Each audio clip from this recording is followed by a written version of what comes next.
toate nopțile. Oare cum am putut să greșim așa mult? Toată dragostea noastră să devină trecut. Ne iubeam din priviri și floream trandafiri, însă prea scump plătim prețul unei iubiri. Azi se-ntorc amintiri. Oare cum am putut să greșim așa mult? Toată dragostea noastră să devină trecut. Ne iubeam din priviri și floream trandafiri, însă prea scump plătim prețul unei iubiri. Azi se-ntorc amintiri.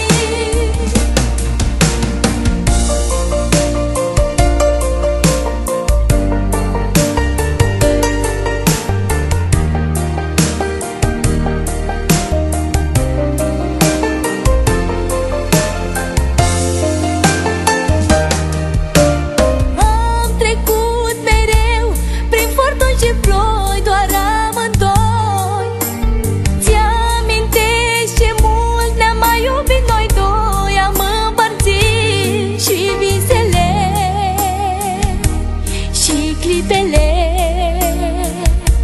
și zilele și toate nopțile. Oare cum am putut să greșim așa mult? Toată dragostea noastră să devină trecut.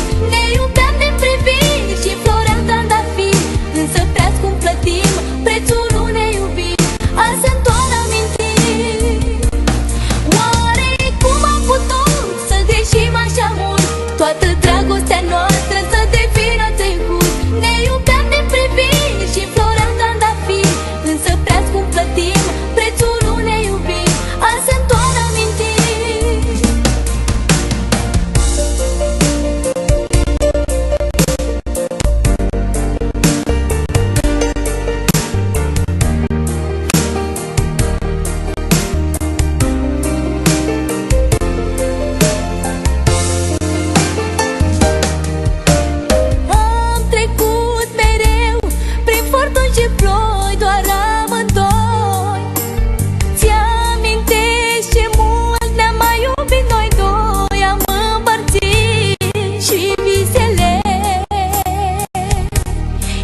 Clipele